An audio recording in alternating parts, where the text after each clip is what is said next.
Mapping की अब तक की जो क्लासेस अपनी हुई हैं उनमें हमने सिंधु और उसकी सहायक नदियों को, गंगा और उसकी सहायक नदियों को पढ़ा है। अब अपन चलते हैं और क्लास को प्रोसीड कराते हैं, आगे की चीज़ों को चेक करते हैं। देखिए यहाँ पर इस एरिया के अंदर एक पठार है, उसे हम कहते हैं छोटा नागपुर का पठार, छोटा नागपुर प्लेट्यू।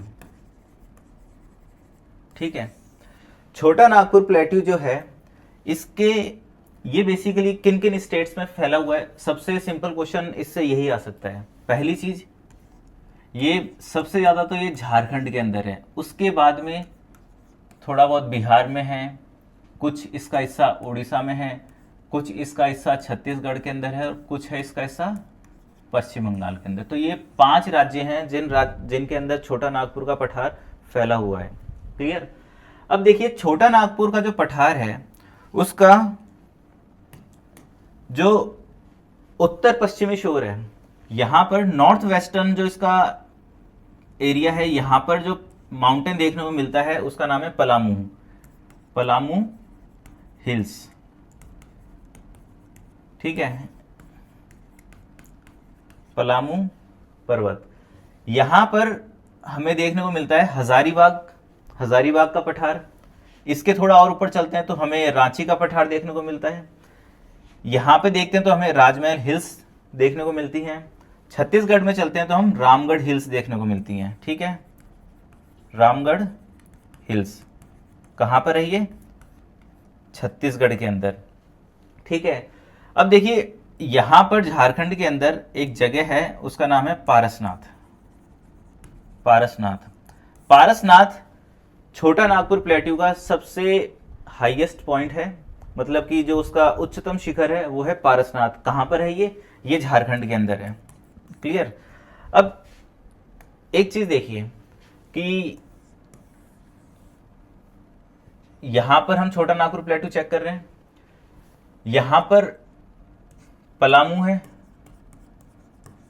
और इधर हजारीबाग है, हजारीबाग प्लेट्यू पठार। ठीक है, हमने कल देखा था कि जब गंगा नदी फरक्का बैराज को क्रॉस करने के बाद में 2 भागों में विभाजित होती है, मतलब कि वो बाइफरकेट हो जाती है। एक पार्ट जो कि पद्मा के नाम से जाना जाने लगा क्योंकि वो बांग्लादेश के अंदर चला गया, वहां पे उसका नाम बांग्लादेश के हिसाब से हो गया, पद्मा रिवर उसको कहा जाने लगा। दूसरा नाम, जो दूसरा पार्ट जो इंडिया के अंदर कोलकाता और हुगली से होता, कोलकाता और हावड़ा से होता हुआ आगे बढ़ रहा था, उसे हमने हुगली नदी के नाम से जाना। और हुगली नदी की जो सहायक नदी थी सबसे इंपॉर्टेंट, वो कौन सी थी? दामोदर। और दामोदर जो थी वो पलामू हिल से डेवलप हो रही थी। ठीक है, अब देखिए जैसे ये पलामू हिल्स से क्रॉस करती है तो इसको हजारीबाग प्लेट्यू से एक रिवर आती है, उसका नाम है बारकर। बारकर नदी वेस्ट बंगाल के अंदर आकर के इसे ज्वाइन करती है और ये वेस्ट बंगाल के अंदर आकर के किसे ज्वाइन करती है? हुगली को ज्वाइन करती है। ठीक है, ये हुगली नदी है, ये जो रिवर है ये है बारकर,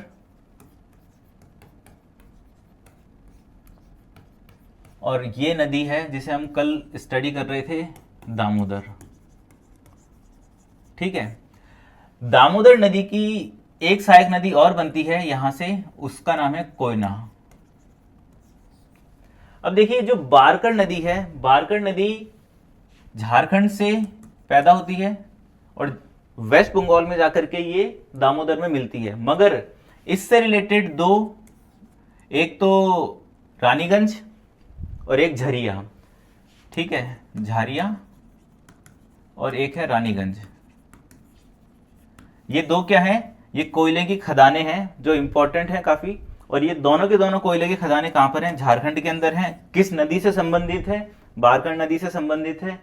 और दामोदर नदी जब कोयना नदी से मिल रही होती है तो इससे पहले एक एरिया आता है, उसका नाम है बोकारो, और ये भी झारखंड के अंदर है।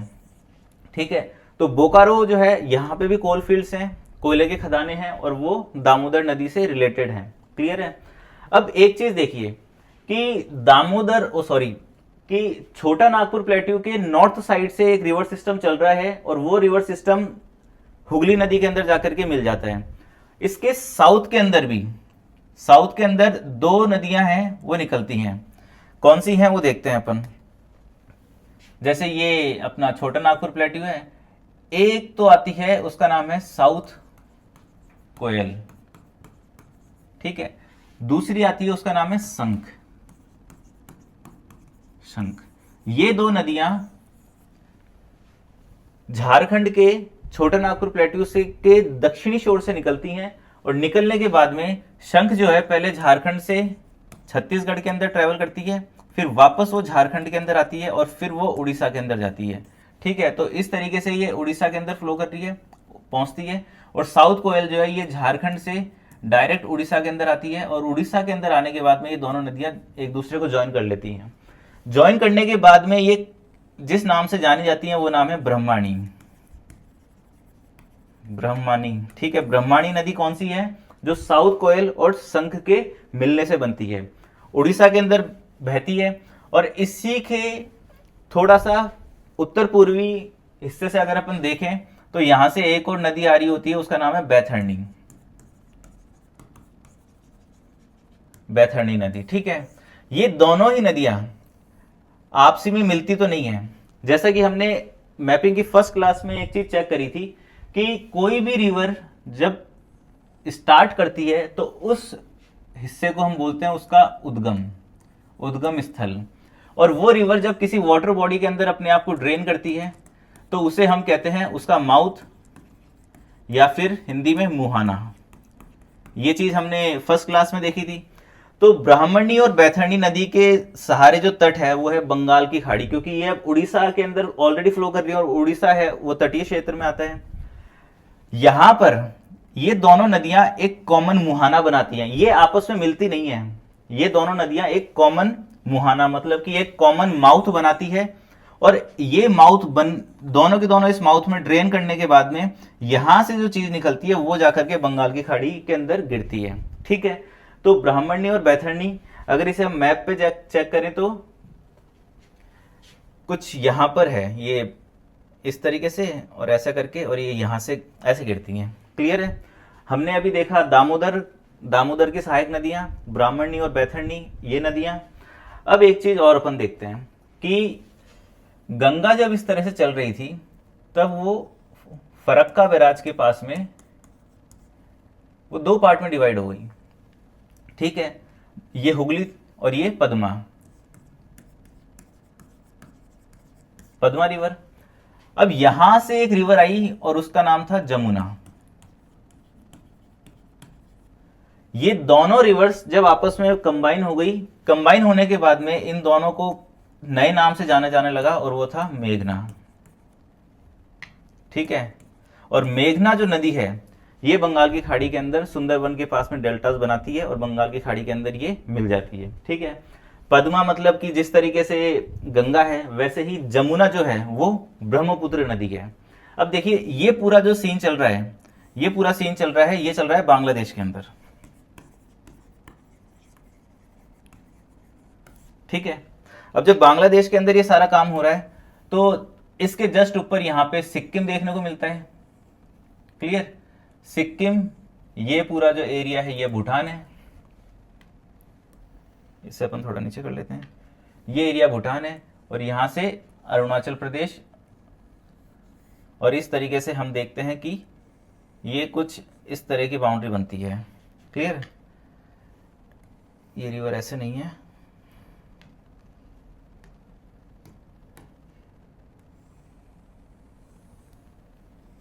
ये कुछ इस तरीके से है। अब देखिए सबसे पहली जो चीज है ये है कि यहां पे एक हिमनद देखने को मिलता है, उसका नाम है जेमू ग्लेशियर, ठीक। जेमू ग्लेशियर सिक्किम में है। जेमू ग्लेशियर जो है उससे एक रिवर निकलती है और उस रिवर का नाम है तिस्ता।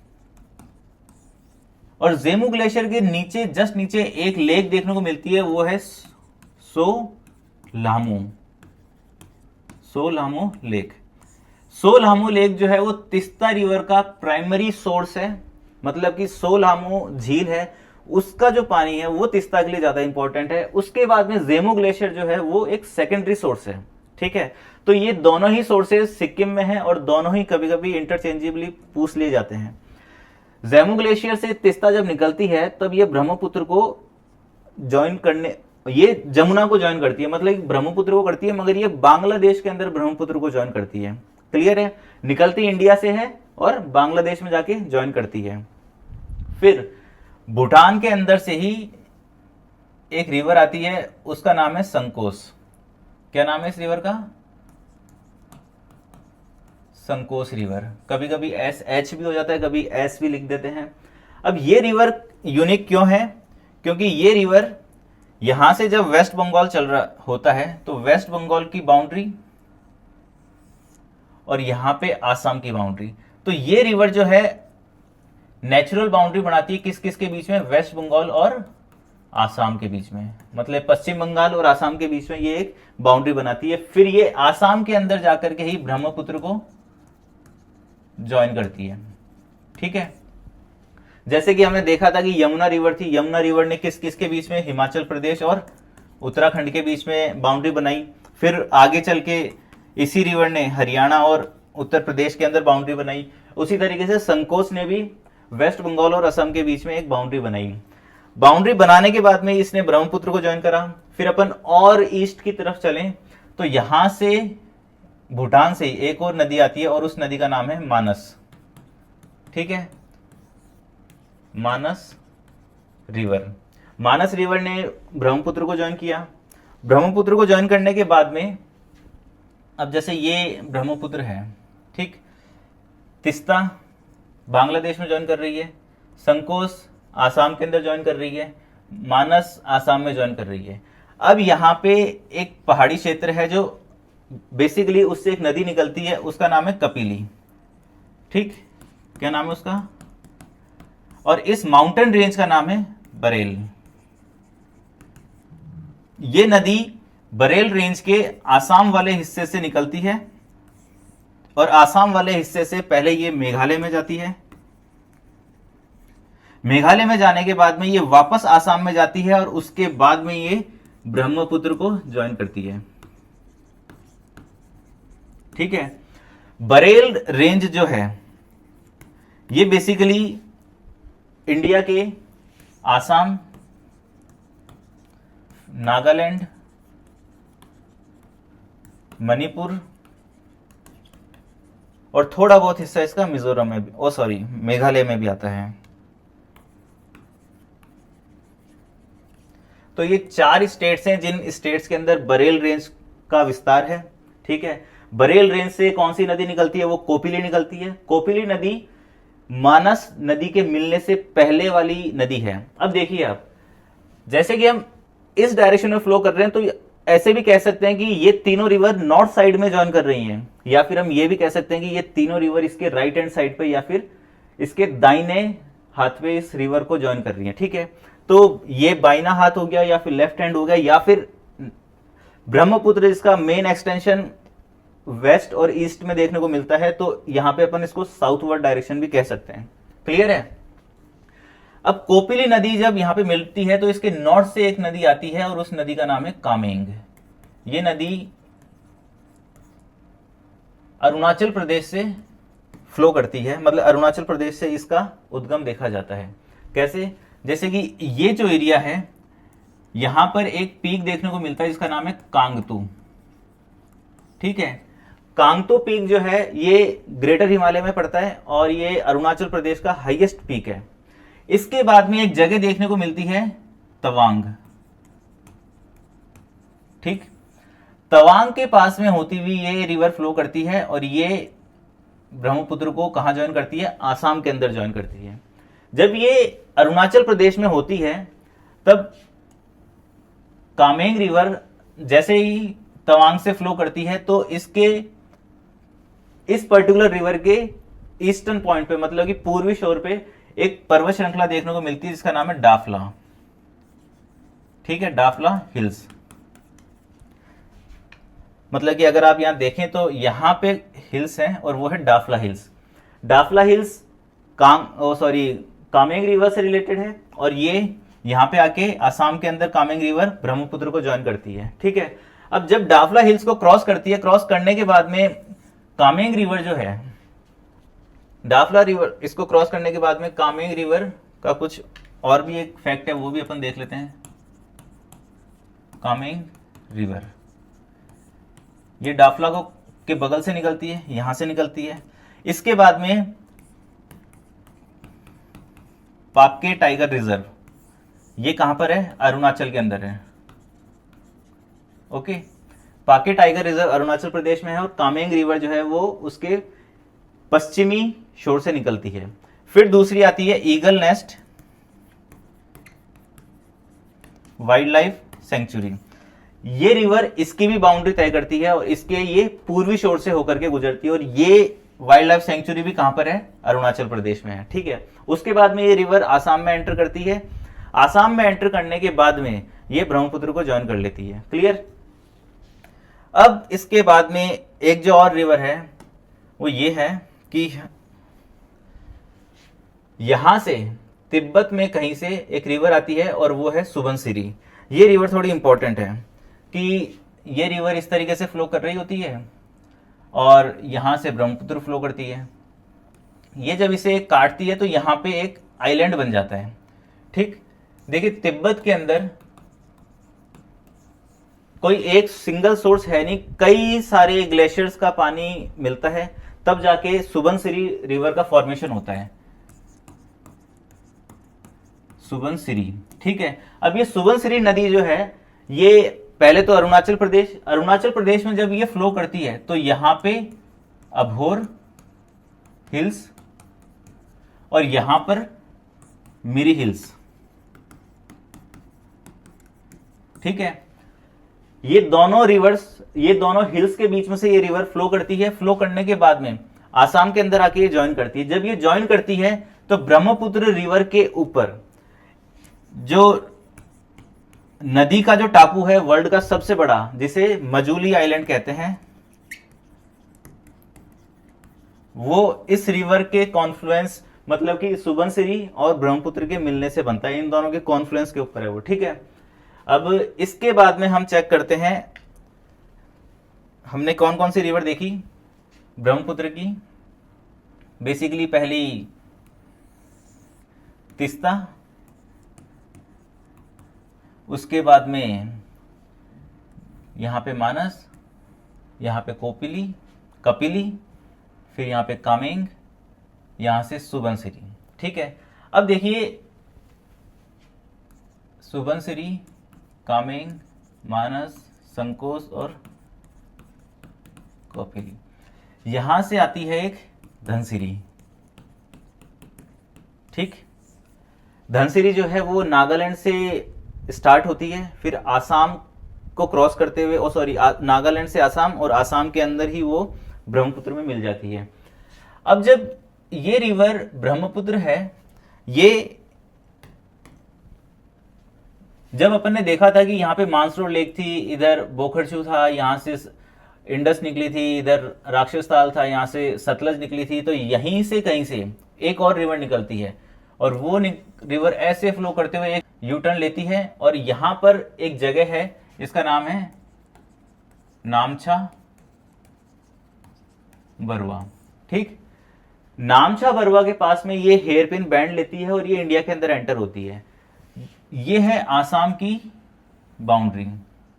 जब ये एंटर होती है तो यहां पे एक पर्वत श्रृंखला देखने को मिलती है।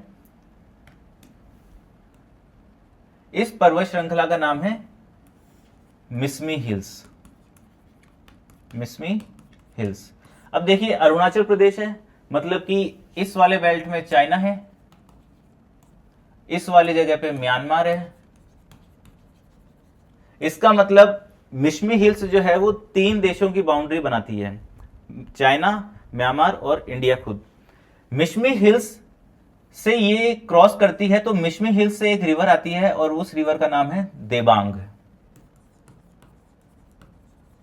क्लियर। और जब ये रिवर खुद यहां से एंटर करती है तो इसका नाम होता है दिहांग, क्लियर। इसके बाद में पूर्वी तिब्बत से एक और नदी आती है, उसका नाम है लोहित, और ये तीनों नदियां मिलकर के इंडिया में फिर ब्रह्मपुत्र के नाम से आगे बढ़ती हैं। मतलब दिहांग, इसके अंदर देबांग मिलती है और इसमें लोहित मिलती है, फिर जाके ये क्या कहलाती है, ब्रह्मपुत्र, जो आगे जाके जमुना कहलाती है। मगर ये दिहांग कहलाने से पहले भी कुछ कहलाती थी। जब ये यहां से चलती है तब इसका नाम यहां पे क्या होता है, तिब्बत के अंदर यारलंग सांगपो। क्लियर है? यारलंग सांगपो इंडिया में एंटर करती है, दिहांग हो जाती है, दिहांग से देबांग और लोहित मिलती है, फिर जाके वो ब्रह्मपुत्र बन जाती है। ये चीज क्लियर है? इसके बाद में देखिए, हमने अभी तक देखा कि ब्रह्मपुत्र रिवर के बारे में चेक किया, हमने गंगा के बारे में चेक किया, इंडस के बारे में, दामोदर के बारे में भी चेक किया। ठीक है, अब एक बार फिर से हम इधर चलते हैं कि ये छोटा नागपुर प्लेट्यू है। छोटा नागपुर प्लेट्यू है तो यहां पे एक और पठार देखने को मिलता है,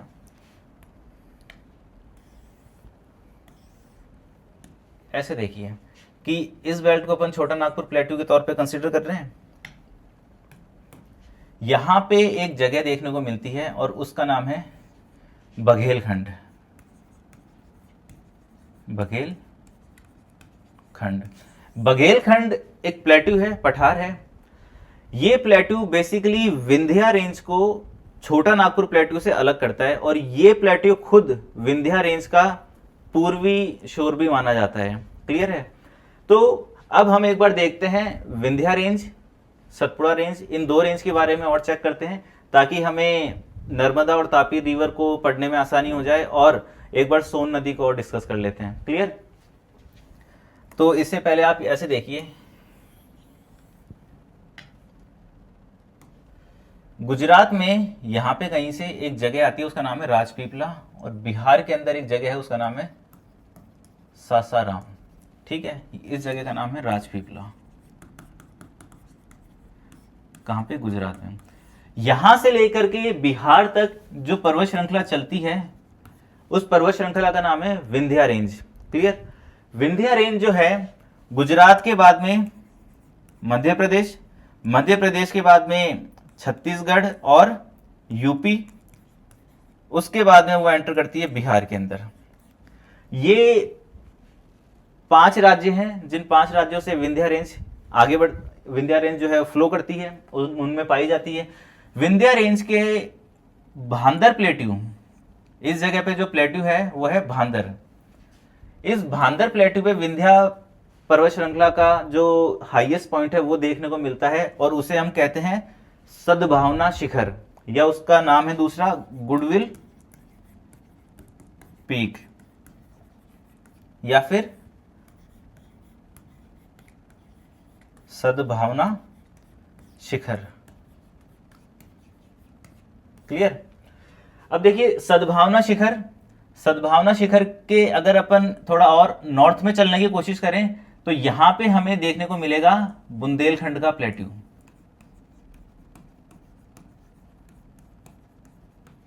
बुंदेलखंड का प्लेट्यू, और इसके बुंदेलखंड के प्लेट्यू के अपन थोड़ा साउथ वेस्ट की तरफ, मतलब दक्षिण पश्चिम की तरफ अपन चलेंगे तो यहां हमें देखने को मिलेगा मालवा का प्लेट्यू, मालवा का पठार, मालवा प्लेट्यू।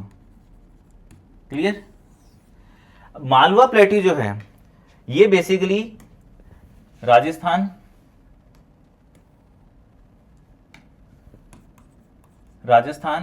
एमपी और गुजरात, ये इन 3 राज्यों में देखने को मिलता है। बुंदेलखंड जो है वो एमपी और यूपी में देखने को मिलता है। ठीक है, ये है भांदर प्लेट्यू, भांदर का पठार, ये टोटली एमपी में ही है।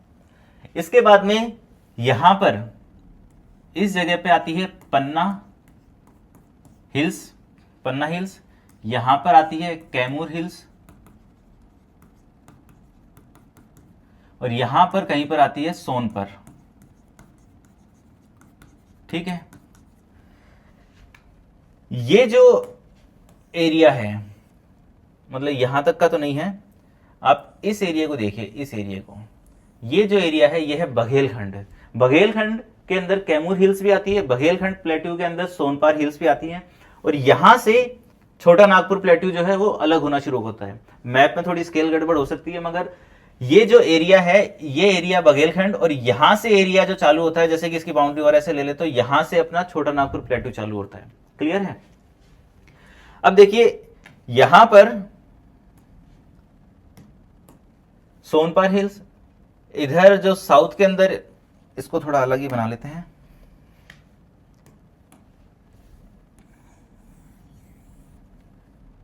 ये हमने देखी थी विंध्या। अब यहां पे है सतपुड़ा। सतपुड़ा में छत्तीसगढ़ और मध्य प्रदेश की बाउंड्री से सटा हुआ एक रेंज मिल, उसका नाम है मैकाल। मैकाल रेंज। मैकाल रेंज किसका हिस्सा है? सतपुड़ा रेंज का हिस्सा है। ठीक है, सतपुड़ा रेंज जो है ये एमपी, महाराष्ट्र, छत्तीसगढ़, बेसिकली ये यहां देखने को मिलती है। क्लियर? यहां पर एक पर्वत देखने को मिलता है और इसका नाम है अमरकंटक। और यहां अभी अभी हमने चेक किया, कैमूर, सोनपर, अमरकंटक से एक नदी तो इस तरफ बहती है और एक नदी इस तरफ बहती है। ये है नर्मदा और ये है सोन, जो आगे जाकर के किस में मिली थी? गंगा नदी के अंदर। क्लियर? सोन नदी जो है इन दो पर्वत श्रृंखलाओं के बीच में से बहती है, मगर वो चालू खुद होती है सतपुड़ा रेंज से। जैसे कि हमने पिछली क्लास में डिस्कस किया था कि सोन नदी है वो सतपुड़ा रेंज और विंध्या रेंज, उसका दोनों से नाता है। अब ये इन दोनों से पास हो रही है, इसका मतलब ये दोनों तो खुद बाघेलखंड के अंदर आते हैं। मतलब कि अगर सोन नदी के बारे में क्वेश्चन आए कि वो बाघेलखंड के पठार को भी क्रॉस करती है, तो इसका मतलब ये बात एकदम सही है। यहां से क्रॉस करने के बाद में पटना के पास में वो गंगा को ज्वाइन करती है। सोन रिवर जो है इसकी एक तो इंपॉर्टेंट ट्रिब्यूटरी है रिहंद, एक है गोपड़ और एक है नॉर्थ कोयल। क्लियर है? ये तीन इसकी इंपॉर्टेंट ट्रिब्यूटरीज हैं। रिहंड तो जिसके ऊपर रिहंड डैम भी बना हुआ है। ठीक, अब इसके बाद में एक चीज और चेक करनी है अपने को कि यहां से जब सतपुड़ा हिल्स चल रही होती है तो यह है मैकाल रेंज। मैकाल रेंज, अब देखिए एक जगह आती है धूपगढ़। धूपगढ़ कहां पर है? मध्य प्रदेश के अंदर। धूपगढ़ सतपुड़ा रेंज का हाईएस्ट पॉइंट है। ठीक है, और धूपगढ़ किस पर्वत श्रृंखला के अंदर आता है? अगर और स्पेसिफिक बात करें तो महादेव हिल्स। ठीक है, तो धूपगढ़ किस पर्वत श्रृंखला का सबसे बड़ा शिखर है?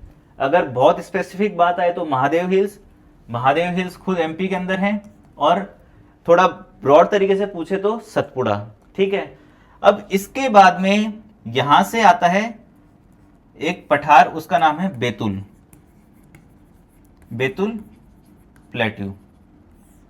इसके बाद में यहां पर एक और हिल्स देखने को मिलती है, उसका नाम है गाविलगढ़। ठीक है, गाविलगढ़ हिल्स। गाविलगढ़ हिल्स जो है ये महाराष्ट्र के अंदर है, और बेतुल प्लेट्यू जो है ये है मध्य प्रदेश के अंदर। बेतुल प्लेट्यू के पास से जो नदी निकलती है उस नदी का नाम है तापी। ठीक है, तो देखिए यहां पर विंध्या, यहां पे सतपुड़ा, यहां पे अमरकंटक, इधर से निकलती है नर्मदा, विंध्या रेंज, नर्मदा रिवर, और यहां पर ये हो गया सतपुड़ा, ये बेतुल, बेतुल से ऐसे करके जो रिवर निकलेगी वो है तापी। तो कभी अगर क्वेश्चंस में नॉर्थ से साउथ या फिर उत्तर से दक्षिण ये पूछा जाए कि नर्मदा, विंध्या, तापी, सतपुड़ा, इनको अरेंज करो, तो बार बार मैप बनाने का सिर्फ यही एक रीजन है कि ये जो लोकेशंस हैं ये लोकेशंस माइंड में सेट हो जाएं। ठीक है, अभी तक हमने देखिए क्या चीज कवर करी है। अभी तक हमने सिर्फ और सिर्फ नॉर्थ ईस्ट की रिवर्स हैं वो कवर की हैं हमने, नॉर्थ की रिवर कवर करी है और हमने ईस्ट बेल्ट की रिवर्स कवर करी है। हमने छोटा सा यहाँ पे जो एक माउंटेनियस रेंज है वो हमने कवर किया है। नेक्स्ट क्लास के अंदर हम गोदावरी, कृष्णा और ये जितना भी माउंटेन्स का रीजन है ये सारा का सारा कवर करेंगे, और उसके बाद में हिमालय जो बचा हुआ है उससे स्टडी करेंगे, और फिर हमारी जो मैपिंग की क्लास है वो फिनिश हो जाती है। उसके साथ जो क्लासेस आएंगी उन क्लासेस में हम नेशनल पार्क, रामसर साइट या कौन सी कोल फील्ड है, जो भी चीज़ करंट अफेयर से रिलेटेड है, हम उन्हें अभी तक की पढ़ी गई इंफॉर्मेशन के हिसाब से टैकल करने की कोशिश करेंगे। ठीक है, मिलते हैं नेक्स्ट क्लास में। Thank you.